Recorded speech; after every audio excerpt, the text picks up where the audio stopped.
Hello everyone, welcome to the React development tutorial. In this tutorial we will talk about class component and compare it with functional component that we learned so far. We didn't mention a lot the name of functional component just not to confuse you, but just wanted to let you know that there is such a thing called class component. And honestly, if you skip this tutorial, you will lose nothing because you're still capable of doing anything that we've done so far with functional component. I just added this tutorial in this lesson just because if you have seen somewhere that they're doing class component, you're familiar with it and you know how to code with it. So what we learn in this tutorial, you will learn what is class component and what is the difference between functional versus class and how do we write class component. So let's go ahead and do it. Okay, here's the final product that we see by the end of this tutorial. This is the same application that we have created so far. If you have not watched the previous tutorial, I highly recommend to watch them step by step to get to this level. And see, we added this button, contact us. And what it does, it basically creates a new class component that we will see what it does. So when you click on it, it goes to this class component called contact us and it sends some console log to the console. So that's all it does. It first logs that it's getting to the constructor portion of the application of this page, and then it goes to the component did mount of that lifecycle. So we will learn all about the lifecycle of class component and how we write code in class components. So let's do it. Okay, from the application that we had before, we created these two fields and we have a submit button and there is a listener that adds stuff here. And these are the things that we have done from the previous tutorial. I suggest to go back and watch them. And we get to this view. Now we need a contact button. If you remember from the demo that I showed, we need to have a contact button here. And it should be very simple. If you have watched the first few tutorial, beginning of tutorial, we know how to do that. And since it's in the about page, here in the URL, we need to add that button in that about page. So where's the about page folder? So in the directory, you can see this is about, and this is the about page. So if I open it, I can just go back and zoom the code so you can see. Currently, it has just a simple message that we saw on the screen. It says, thank you. I had to put some first name, last name, but I just used some random names. And then we need a button at the bottom. So it's very simple to add a button here. So we can just click enter and add a bootstrap button. So we can just import the bootstrap. It's very simple. We learned it before. We can just do this. And this is our button from React Bootstrap. So now we can use it in here.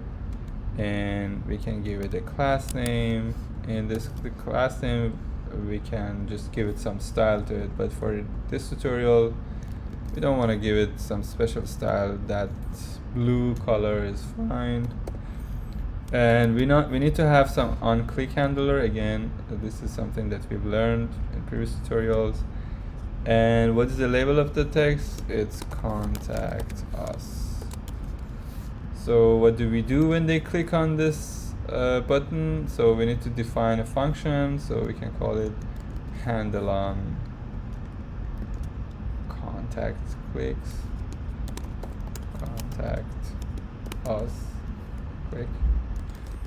So we can define this function here. So it's a const this, and this is basically a function that is doing a very simple thing.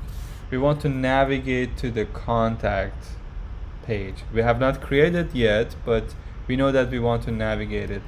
We used a React router DOM for the navigation. So there is a hook that we can use. It's called use navigation. I have not watched the tutorial for React router DOM. I would highly suggest to go back and watch this tutorial, So you learn how to navigate from pages, and we can use that navigate to navigate to the contact. And we call it contact. And that's it. So that's how we navigate. Now the thing that is remain is create the contact us file. How do we do that? If you remember, we have a pages directory. So this is another page that we can create a contact right below this, and I can just add a new folder. It's a contact and hit enter. And inside of this, I need a JSX file, and I call it contact us. So it creates an empty contact us JSX for us. Now in this file, we want to create a class component versus the functional component that we were working on. For example, this is functional component. And why is it functional? Because as you can see, the whole thing is a function. It's a function that returns the view. But the thing that we want to define in contact us, we want to define a class. That's the difference between these two. And it's very simple. For both of them, we have to import React for sure. So import React. Oh, not this one. React from React. And instead of previously for functional, we were defining a function, but here we have to define a class. So we call class, and then we call it contact us, which extends React. This is a syntax for creating a class component. If you see, this is adding the type. It is fine. So this is for TypeScript. Currently we are using any. It means that it takes any type for this class. And at the end, like the functional component, we have to basically export it. So we do the same thing here. We say export default, and then we export our contact us. That's a very simple creation of a class component versus functional component that we had here. If I maybe delete these things and you don't see it, you'll see that from functional component, you define a function, you export the function. But for the class component, you basically create a class, and in order to return the view, you cannot just simply have a return statement. You have to have a method called render, and that is how you return the view. And basically, whatever, for example, we wanted to return here, we can do the same thing here. We can return our view here. And for the purpose of the simplicity of this tutorial, we can just what we want to return is just the header and says contact us. So basically it returned this, and now we want to define this in our path. So if you remember the tutorial that we talked about React router, we need to define it in our path. And where are the paths located? It's basically in that app TSX. We define all of the routes, and this is a new route. We had the home page, and we had about page, and now we have to add the contact us page. So it seems like I forgot to add this slash. So we do the same thing here, but this time we call it contact, and we do contact us. Again, WebStorm is smart enough to import it automatically, but if you're doing it manually, it's exactly like the other pages. You give it a path to that contact us component, and it will import it for you. So now our component should be ready and should return something. So let's save it and then go back to our application. As you can see on the About page, we add this Contact Us button, and now if I click on it, it gets to the Contact Us component. There's no difference in terms of view, how it looks like between these two components, but this is Contact Us from class component, and this is functional component. What are the differences? It depends on the state and the props that we pass to it. And the first difference that you saw here, you cannot simply have a return statement that we have here. So you have to define that this is a render method, and you have to render this function in order to send some views. And what are the other differences? So in class components, we have a constructor. So for example, in functional component, if you remember in the home page, if I open home page and zoom a little bit, if you remember, in order to initialize our props or state, we should do it at the beginning of the function, and it's exactly like we don't have to define a new function and add it inside of that function. But if I want to do the same thing, if I want to initialize any state for a class component, I have to use a constructor. A constructor is exactly like this. So we say props, and this props has a type of any. This is related to TypeScript, and so whatever state that you want to define, you have to define it here. For this tutorial, I will not define any state for it, but I just want to do some console log here. So I would console log the anything here. So it's a constructor. So if I save it and then go back to this view, as you can see, it added constructor to the console log. So what do we do here? Basically, if I want to mention, I would say we place to set in, this is the place to set our initial state. This is the place to set our initial state. And in order to set the state, it's very simple. Say set state, this dot set state, basically. But we'll not go through it just to confuse you. This is basically where we set the state. And another lifecycle method that we learned in previous tutorial was when the component did mount. And we learned if we want to do something when the component gets mount, we have to use these hooks, use effect.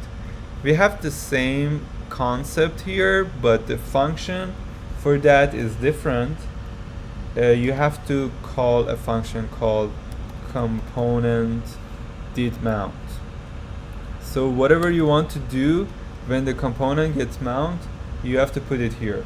So I can just say, I can do some console log and say contact us component did mount. So this component did mount. If I save it and go back to logs, as you can see, it first logs the constructor because that constructor gets called first, and then contact us component did mount gets called again second time. And so I can just say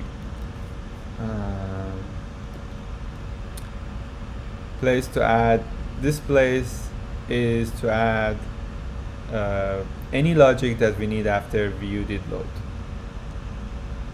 So we had another lifecycle method in homepage that whenever view is getting on load and view goes out of the screen, this function was getting called, component will on mount. We have the same concept for class component, and it's called component will on mount. So I can just add it here. Component will on mount. As you can see, this is the first function. And I can do some console log here.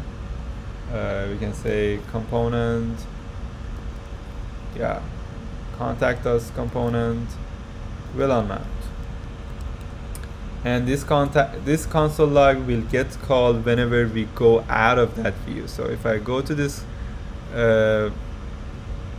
view and then I go back, because I went out from contact us method, this function got called.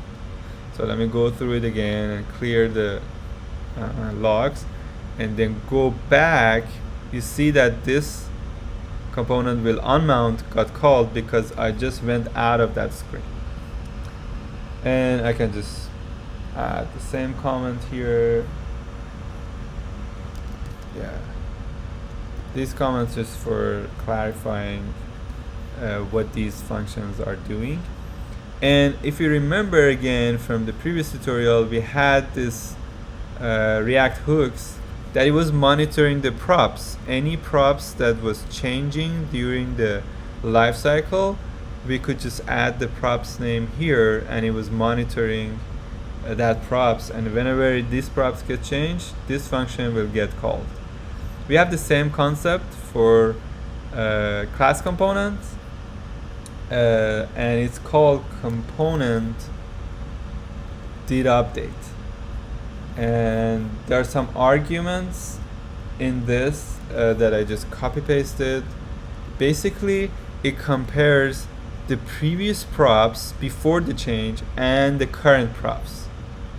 And it has more work comparing to the functional component, which we just give it a name for detecting the change. But here, in class components, you have to have some logic that, for example, says if this property got changed, then call this, because this component gets called every time that any property gets changed. So for example, if you have on this, if you are on this home page and you have name and last name, every time you change name, that field, that component did update gets called. Even if you change the last name, it will get called as well. So you need to have some if statement here to recognize if it's name or last name and then update based on that. So it needs more work. I will not go through the details. As I said, as long as you know the functional components, you're fine. You can do whatever you want. But these are the things that you should also know, that what are the class components. And I add the comment here as well. This is a place to add any logic that we need if some specific prop has changed the value. So basically, this is what we had to learn about class component versus functional component. We learned also about the view lifecycle in class component, and the rest of it is basically the same. So you can use this component as we used it in this app, like the other component, with no difference. But the concept behind these two are basically different. So my preference is to use always functional component unless there is a good reason for moving to the class component. That's all about this tutorial. I hope you learned good stuff in this tutorial, and just let me know if you have any questions. I will read all of the comments. Add your comments, like, subscribe, let me know what you like to learn, what you want to know, and I will create for it. Thank you and have a good day.